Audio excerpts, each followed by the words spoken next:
Hi, my name's Chris Donald. Welcome to my channel. I'm going to be doing a demo today on shaping a slab that has had a liquid clay slip decoration put on it. So these were decorated, then I allowed them to just air dry for almost a full day. I have one that's a marbled pattern and one that's a feather comb pattern. Um, the original decoration that's on the surface there is done with a liquid colored clay. So you need to let that equalize with the clay that's underneath it so that the whole thing is just clay consistency before you can shape it. And that one, this one here, I wanted to show this in particular because there's some smudging on it and there's also some cracks in the surface. The smudging is just from me touching the wet slip at some point and transferring it with my fingers. You're not going to want to clean any of that up at this stage. You're going to leave this until after it has been bisque fired. So after you've shaped it, after it's been initially fired. There's also some micro cracks in the surface. These are really common.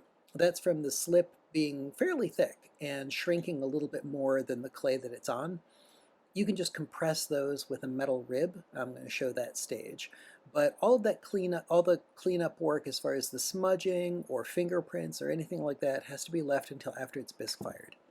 After it's bisque fired, you can use wet dry sandpaper like 120 grit, and with doing it underwater, you can just sand those problems off of the surface. Because it's been bisqued, you're not going to sand it off too quickly.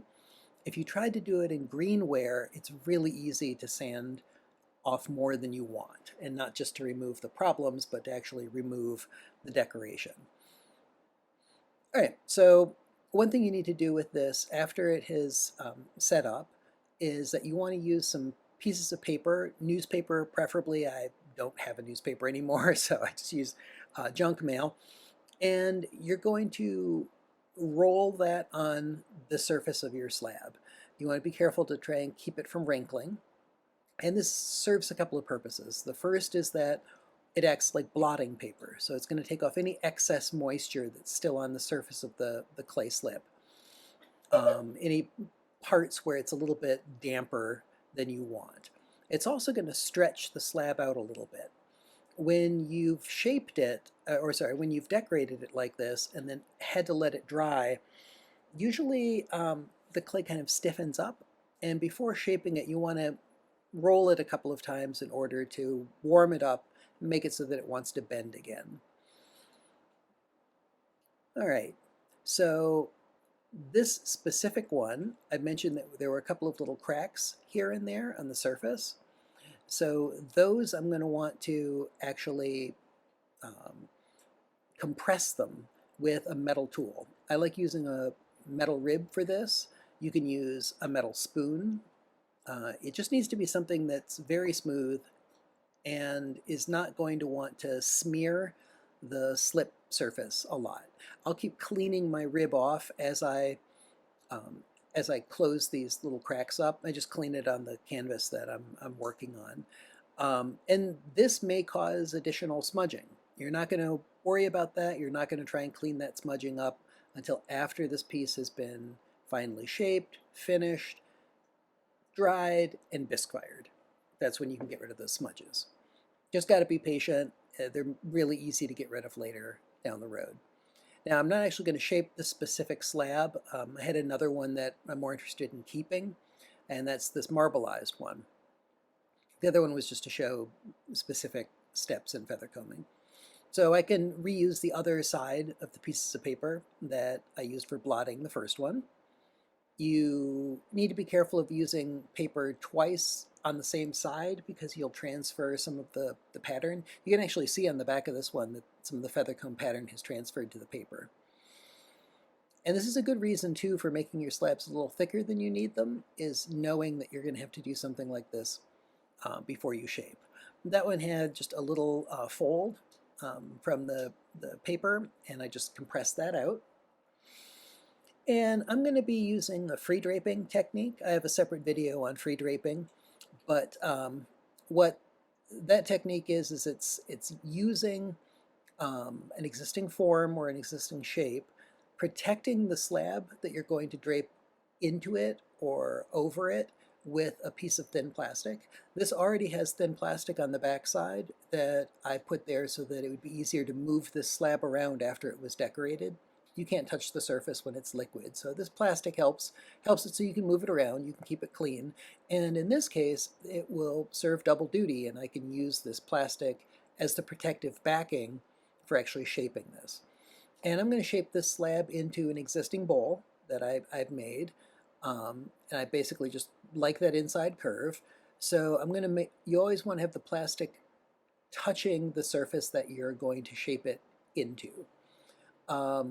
If I was doing this over or into a plaster form, I wouldn't need the plastic. The plastic is here to help either protect the clay and keep it from sticking, almost like a resist. If I put the clay directly on this shiny pot, it would want to stick to it. And it wants to shrink, and I'd have shrinkage problems and cracking problems. So I need that to act as my protective layer. I can peel some of this off of the outer edge, and I'm going to trim some of this away. Often that outer bit of the clay slab is a little stiffer than the inside part. So as well as making these a little thicker than I need them, I generally make them a little larger than I need them. So I can trim that extra off and just get rid of it. It makes it easier to shape. All right, so the plastic is also acting as a bit of a spine, and it makes it so that it's very hard to actually tear the clay. So I can push it down into this bowl gradually without having to worry that I can push my fingers through it. All right, so it's resisting a little bit, the shaping process. So here I'm just going to go and cut that first inch off of the slab, and then that's going to make it so it wants to bend a lot easier. If I really needed that part of the clay, I would have just taken left some damp paper or paper towels on the slab on the edges, sprayed it with a little bit of water, wrapped it up, and just let those edges moisten down a bit before trying to shape it. Generally, I find it's easier to just get rid of that little bit of extra. Usually on the edge of your pattern is where it's not as successful or where your problems will be, so that's good to get rid of it almost no matter what.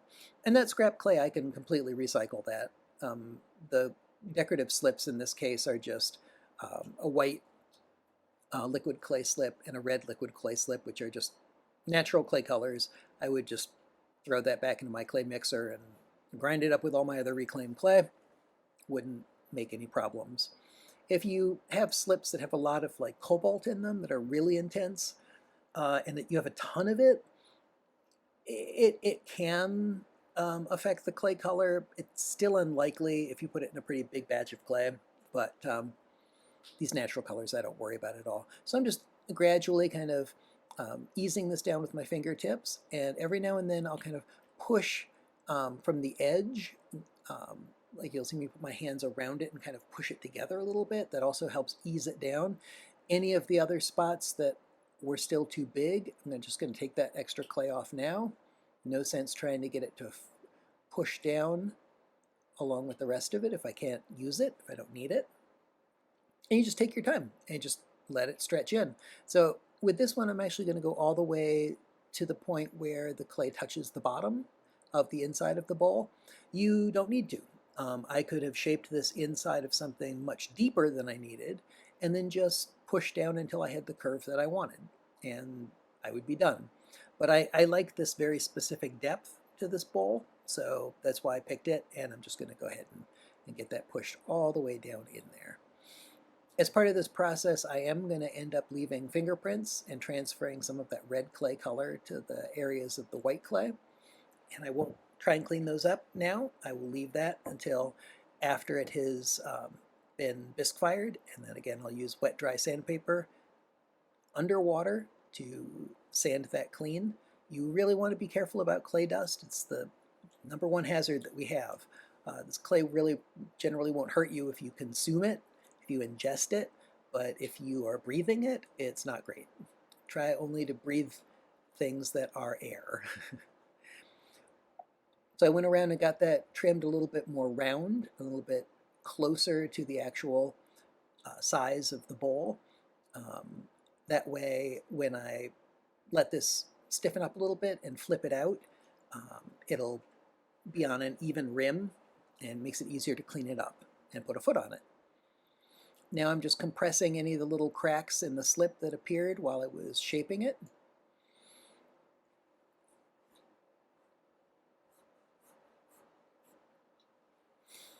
And so at this point I'm mentioning that I have a video on the free draping technique. And so I'm not going to show the entire process of putting a foot on this and cleaning up the rim and all of that, because I've got that in a separate video and nothing really changes from what I have already uploaded in that video. So this will be my final bowl shape, and now I just let this stiffen up so I can do my finishing work. If you have enjoyed this video, please like it and subscribe to my channel if you'd like to be alerted when other videos drop. And there'll be lots more of this kind of thing, some decorating videos. I'm also going to have more videos involving how I make tools and how I use different tools. So hopefully I will see you back here again soon. And it's funny when you overdub yourself. No idea what you're saying at this point. I'm just waving my hands. Who knows? Hopefully it wasn't something that I didn't mention. Anyhow, thanks for joining me. I'll see you back here again soon. Take care. Bye.